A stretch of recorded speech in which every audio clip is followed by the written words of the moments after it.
तुमुल कोलाहल कला में शीर्षक कविता आधुनिक काल के सर्वश्रेष्ठ कवि जयशंकर प्रसाद द्वारा विरचित है। प्रस्तुत कविता में कवि ने जीवन रहस्य को सरल और सांकेतिक भाषा में सहज ही अभिव्यक्त किया है। कवि कहना चाहता है कि रे मन, इस तूफानी रण क्षेत्र जैसे कोलाहलपूर्ण जीवन में हृदय की आवाज़ के समान हूँ। कवि के अनुसार भीषण कोलाहल कला विज्ञान है तथा शांत हृदय के भीतर छिपी हुई निजी बात आशा है। कवि कहना क्या है कि जब नित्य चंचल रहने वाली चेतन जीवन के कार्य व्यापार से विकल होकर नींद के पल खोजती है और थक कर अचेतन से होने लगती है, उस समय मैं नींद के लिए विकल शरीर को मादक और स्पर्शी सुख मल्या नील के मंद झोंके के रूप में आनंद के रस की बरसात करता हूँ। कवि के अनुसार जब मन चिर विषाद में विलीन है, व्यथा का अंधकार घना बना हुआ है, तब मैं उसके लिए उषा सी ज्योति रेखा हूँ, पुष्प के समान खिला हुआ प्रातः काल हूँ। अर्थात कवि का दुख में भी सुख की अरुण किरणें फुर्ती दिख पड़ती है। कवि के अनुसार जीवन मरुभूमि की धधकती ज्वाला के समान है, जहाँ चाँद की जल के कण प्राप्ति हेतु तरसती है। इस दुर्गम विषम और ज्वालामय जीवन में श्रद्धा मरुस्थल की वर्षा के समान परम सुख का स्वाद चखाने वाली हूँ। अर्थात आशा की प्राप्ति से जीवन में मधुर रस की वर्षा होने लगती है। कवि को अभागा मानव जीवन पवन की परिधि में सिर झुकाए हुए रुका हुआ सा प्रतीत होता है। इस प्रकार जिनका संपूर्ण जीवन झुलस रहा हो, ऐसे दुख दग्ध लोगों को आशा वसंत की रात के समान जीवन को सरस बनाकर फूल सा खिला देती है। कवि अनुभव करता है कि जीवन आंसुओं का सरोवर है, उसमें निराशा रूपी बादलों की छाया पड़ रही है। उस हाहाकारी सरोवर में आशा ऐसा सोजल कमल है जिस पर भौरे मंडराते हैं और जो मकरंदों से परिपूर्ण है। आशा एक चमत्कार है जिससे स्वप्न भी सत्य हो जाता है।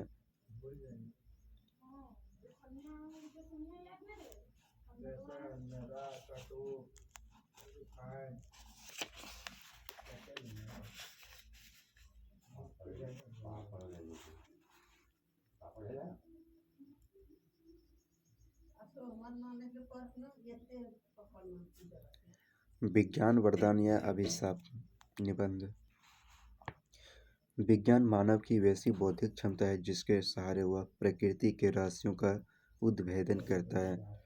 विज्ञान मानव का वैसा सहचर है जो उसे हर सुख और सुविधा प्रदान करता है। विज्ञान सभ्यता के विकास का आधार है। विज्ञान बौद्धिक प्रेरणा का सृजन है। विज्ञान तर्क की तालिका से गढ़ा हुआ सुख सुविधा से परिपूर्ण एक नए संसार का आकर्षक चित्र है। आधुनिक युग विज्ञान का युग है।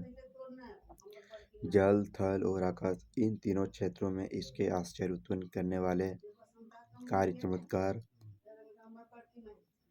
हमें अभिभूत कर देते हैं। विज्ञान ने अनेक भौतिक सुख सुविधाएं आविष्कृत कर मानव जीवन को सुखमय बना दिया है। वायुयान, rail, motor car, scooter, motorcycle और ट्राम से हम बहुत जल्दी लंबी दूरी तय कर सकते हैं।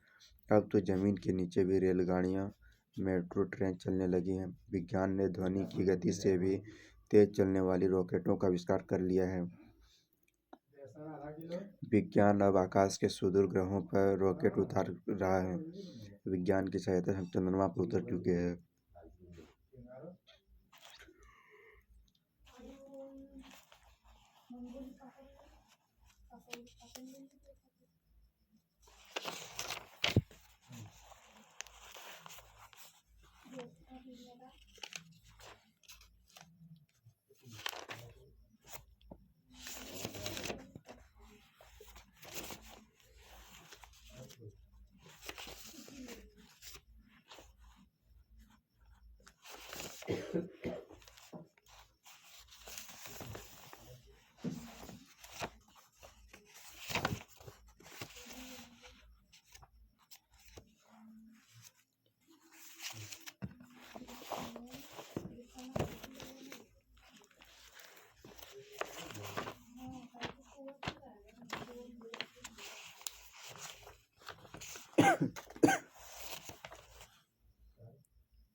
अपूर्ण प्रभाविता से आप क्या समझते हैं? उचित उदाहरण देकर समझावें।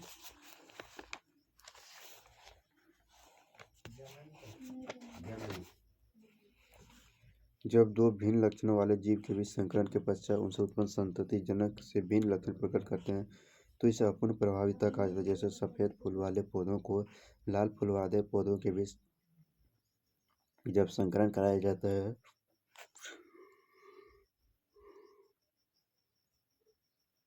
तो उसके पश्चात गुलाबी फूल वाले संतति प्राप्त होते हैं। डीएनए के द्विसूत्रीय संरचना के दो मुख्य बिंदुओं की विवेचना करें। डीएनए द्विसूत्रीय संरचना के दो मुख्य बिंदु इस प्रकार हैं। तीसरा नंबर, डीएनए द्विसूत्रीय संरचना के दो मुख्य बिंदु क्या है? तो इस प्रकार हैं।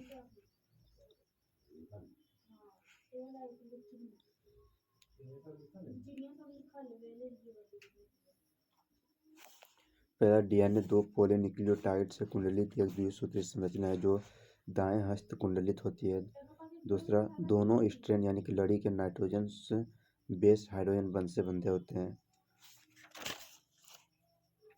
चौथा नंबर प्रश्न, निम्नलिखित को परिभाषित करें तथा प्रत्येक का एक एक उदाहरण दें। पहला है आभासी फल क्या होता है? आभासी फल, जब फल का निर्माण अंडाशय से न होकर अन्य अंगों से होती है तो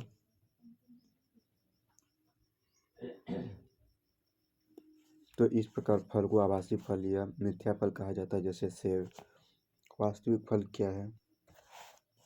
जब फल का निर्माण अंडाशय से होती है तो इस प्रकार के फल को वास्तविक फल कहा जाता है, जैसे अमरूद। अनिषेच जनित फल क्या है? जब बगैर विसेचन के ही अंडाशय फल में बदल जाती है तो इस प्रकार के फल को अनिषेचन जनित फल कहा जाता है, जैसे केला। बहुभ्रूणता क्या है? जब एक निषेचित अंड से दो या दो से अधिक भ्रूण का निर्माण होता है तो इसे बहुभ्रूणता कहते हैं, जैसे में आम।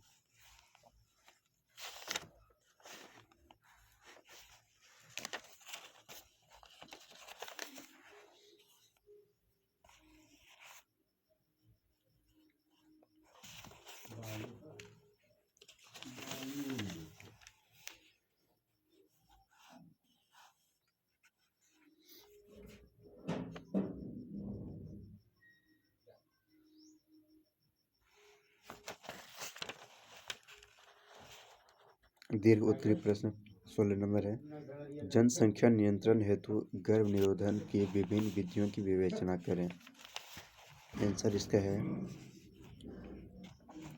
कि जनसंख्या नियंत्रण हेतु गर्भ निरोधक की विभिन्न विधियां निम्न हैं। पहला है हार्मोनल विधियां। आजकल गर्भ निरोधक के लिए विभिन्न प्रकार की हार्मोनों से बनी गर्भ निरोधक गोलियां जैसे माला-एन एवं माला-डी बाजार में उपलब्ध है, जिसका उपयोग कर गर्भधारण से बचा जा सकता है। दूसरा नंबर है प्राकृतिक विधि। बाह्य स्खलन एवं विधि है जिसमें पुरुष संभोग के समय वीर्य स्खलन से ठीक पहले स्त्री के योनि से अपना लिंग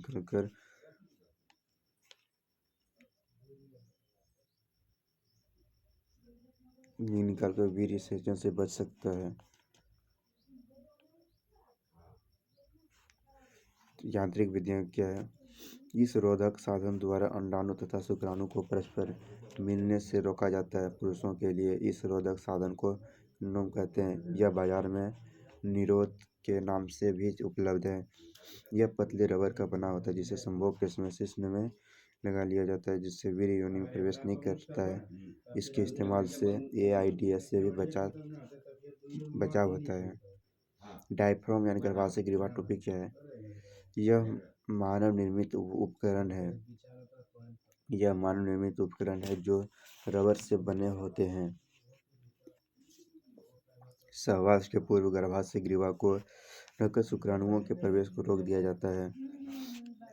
चौथा नंबर है रासायनिक विधि क्या है? परमिसाइडल रासायनिक सर्विक्स के निकट लगा देने से संभोग के समय स्खलित वीर्य में मौजूद शुक्राणुओं को नष्ट कर देता है। सर्जिकल विधियाँ क्या हैं? नर में नसबंदी या वास्केटोमी किया जाता है। इसमें शुक्राणुओं को काटकर धागे से बांध दिया जाता है, जिससे शुक्राणुओं का प्रवाह स्त्री के योनि में नहीं हो पाता है।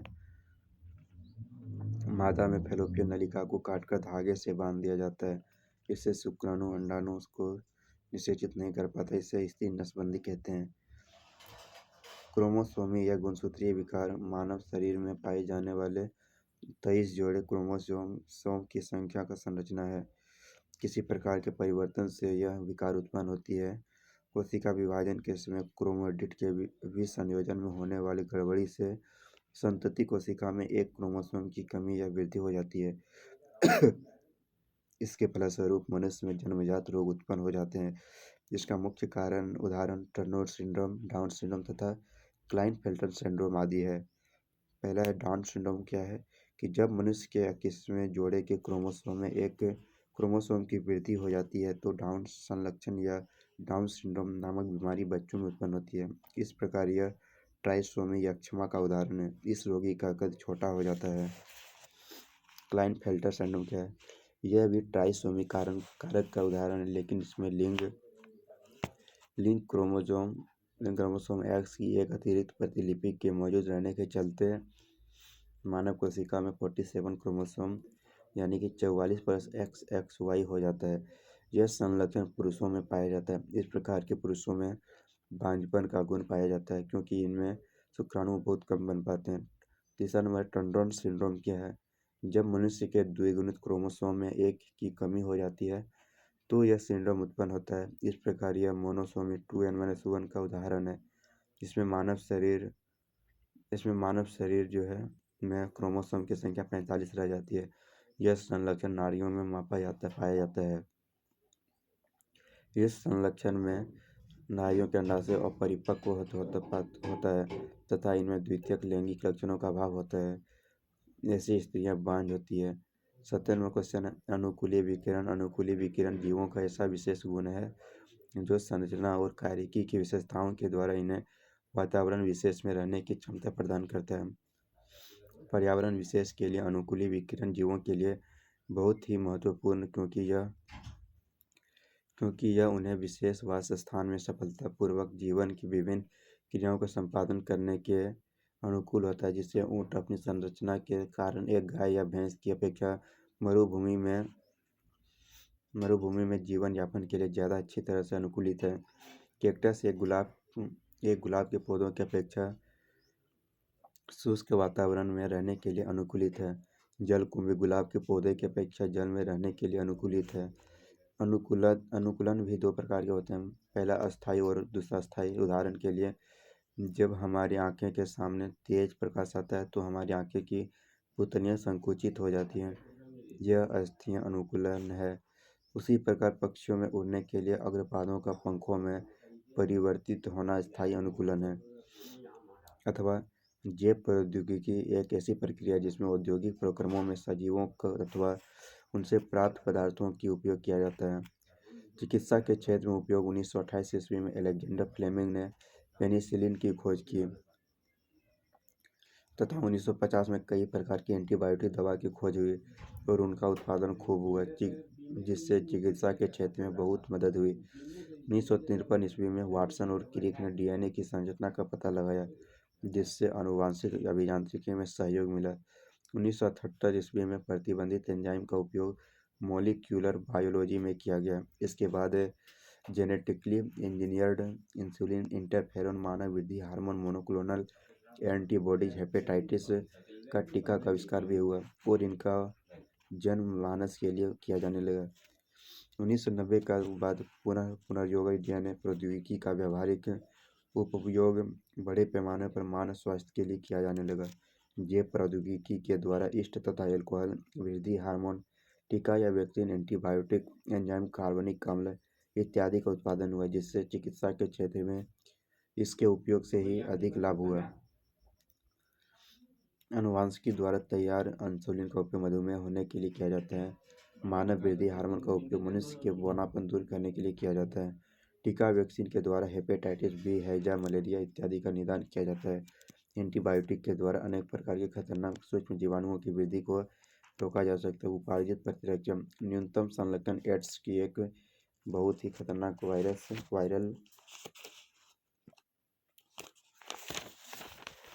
वायरल रोग है। ह्यूमन इम्यूनोडिफिशियेंसी वायरस के कारण यह उत्पन्न होता है। इस अवस्था में शरीर को प्राकृतिक प्रतिरक्षण व्यवस्था नष्ट हो जाती है, जिससे शरीर की रोग निरोधक क्षमता काफ़ी कम हो जाती है। शरीर अनेक प्रकार के रोग जनों से संक्रमित हो जाता है। लक्षण इसके निम्नलिखित लक्षण है। पहला, अधिक दिनों तक बार बार पेट खराब होना, लसिका ग्रंथियों का फूल जाना। तीसरा है क्रमशः शरीर का वजन कम हो जाना। चौथा है बीच बीच में बीमार होना तथा त्वचा पर घाव हो जाना, बातचीत करने में भी कष्ट अनुभव करना, काम करने पर भी थकावट महसूस करना। सातवां है धीरे धीरे स्मरण शक्ति का कम होना। प्रसारण इसका प्रसारण निम्न तरीके से किया होता है। पहला, संभोग द्वारा। एड्स प्रायः अनैतिक यौन संबंध से होता है।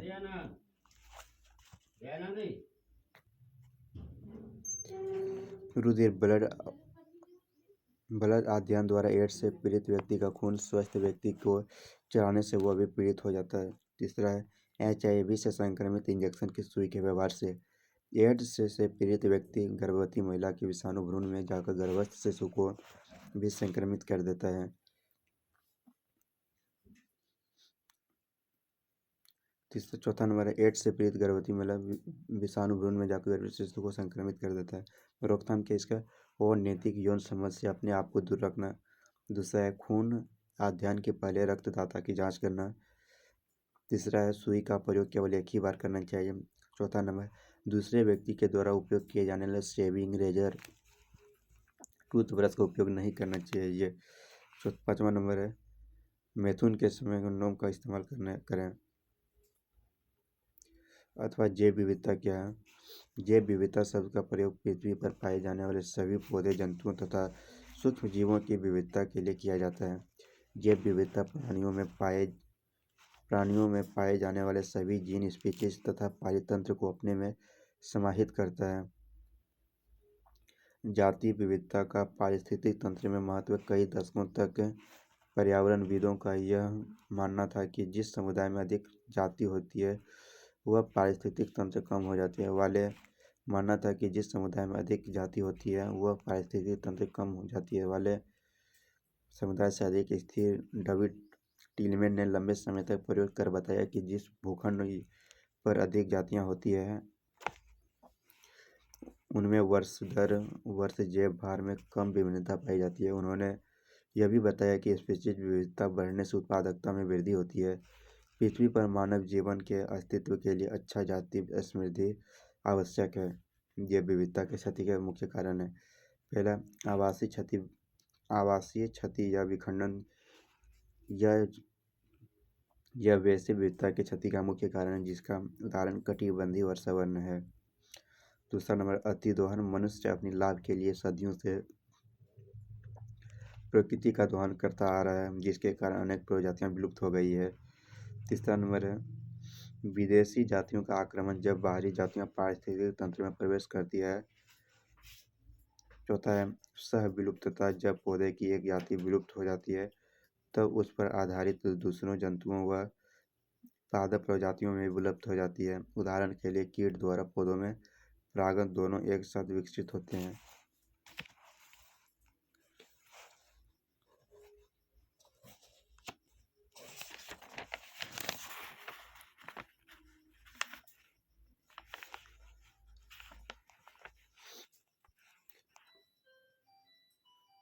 जीव विज्ञान बायोलॉजी 2016 का वस्तुनिष्ठ प्रश्न। भ्रूण कोश की सेंट्रल कोशिका है। ऑप्शन ए प्रारंभिक केंद्रक, ऑप्शन बी सहायक कोशिका, ऑप्शन बी द्वितीयक केंद्रक, ऑप्शन डी ये और भी दोनों। करेक्ट आंसर है द्वितीयक केंद्रक। दूसरा नंबर प्रश्न है बीज चोल खाया जाता है। शरीफा का, सेब का, नारंगी का, इनमें सभी का। तो शरीफा का। क्लोरेला निम्न में से क्या है? तो याद रखिए क्लोरेला एक शैवाल है। चौथा नंबर प्रश्न है कि क्राइजिन बाल कृमि से किस फसल को बचाता है? ऑप्शन ए है कपास, ऑप्शन बी आम, ऑप्शन सी चाय, ऑप्शन डी गेहूँ। तो हमारा करेक्ट आंसर होगा चाय का ऑप्शन नंबर ए यानी कि कपास। 5वां नंबर प्रश्न है, उभयलिंगी प्राणी है। ऑप्शन ए मुर्गी, ऑप्शन बी सांप, ऑप्शन सी ए और बी दोनों, ऑप्शन डी केंचुआ। तो हमारा करेक्ट आंसर है 5 ऑप्शन नंबर ए मुर्गी। 6 नंबर प्रश्न है, निम्न में से कौन द्विगुणित संरचना है। ऑप्शन ए अंडाणु, ऑप्शन बी शुक्राणु, ऑप्शन सी युग्मनज एंड ऑप्शन डी इनमें से सभी। तो हमारा करेक्ट आंसर है 6 ऑप्शन नंबर सी यानी कि युग्मनज। 7वां नंबर प्रश्न है, मानव रुधिर ओ वर्ग में एंटीजन अनुपस्थित होते हैं। ऑप्शन बी एंटीबॉडी उपस्थित होते हैं, अनुपस्थित होते हैं, ऑप्शन सी एंटीजन उपस्थित रहते हैं एंड ऑप्शन डी एंटीबॉडी ये उपस्थित रहते हैं। 7 का करेक्ट आंसर क्या हुआ कि एंटीजन अनुपस्थित रहते हैं। अम्लीय वर्षा के कारक हैं NO2 तथा SO2।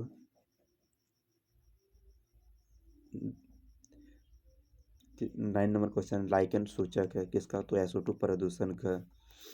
10वां नंबर प्रश्न है कि मानव साधारणतया ध्वनि तीव्रता सहन कर सकता है 20 से 30 डेसिबल। 11वां नंबर प्रश्न, निम्न में से कौन जल परागन होता है, हाइड्रिला।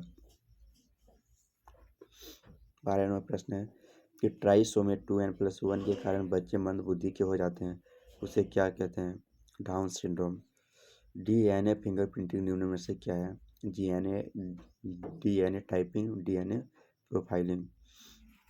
14 नंबर प्रश्न है कि निम्न में से किस DNA अणु में प्यूरिन है, तो करेक्ट आंसर है सी तथा टी।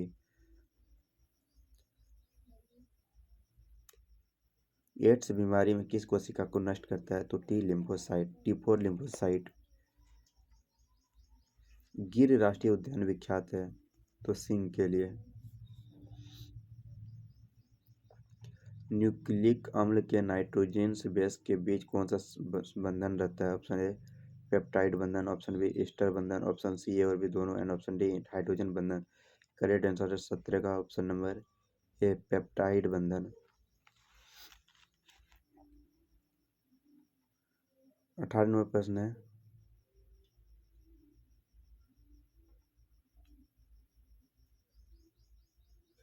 कैंसर किस कारण से होता है। ऑप्शन ए जीवाणु द्वारा, ऑप्शन बी ऑन्कोजेंस के द्वारा, ऑप्शन सी ए और बी दोनों द्वारा एंड ऑप्शन डी इनमें से कोई नहीं।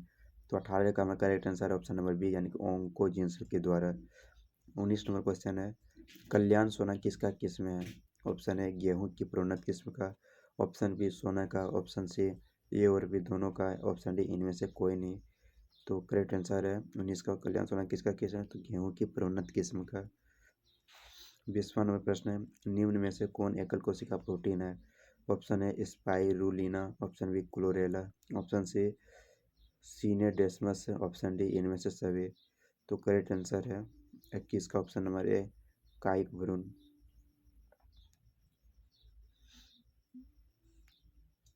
20 का क्या था ऑप्शन, 20 का करेक्ट आंसर होगा ऑप्शन नंबर यानी इनमें से सभी। 21 नंबर प्रश्न है, किससे कृत्रिम बीज का निर्माण किया जाता है।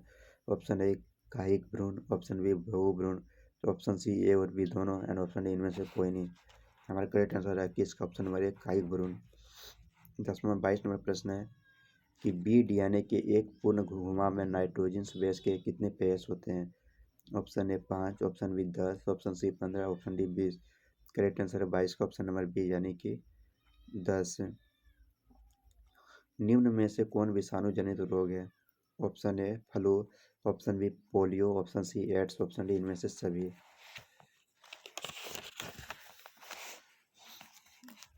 24 नंबर प्रश्न है कि डोडो है। ऑप्शन ए विलुप्त प्रजाति, ऑप्शन बी संकटग्रस्त प्राणी, ऑप्शन सी आपत्तिग्रस्त प्राणी, ऑप्शन डी इनमें से कोई नहीं।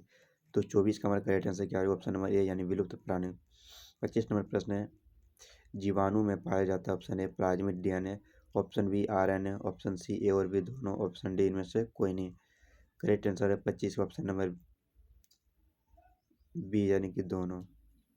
ऑप्शन नंबर जीवाणु पाया जाता है, ऑप्शन ए हो जाएगा प्लाज्मिड DNA। 26 नंबर प्रश्न है, इन द्विसंकर क्रॉस में फिनोटोपिक अनुपात क्या है। Option A 1:2:1, option B 3:1, option C 9:3:3:1 इनमें से सभी।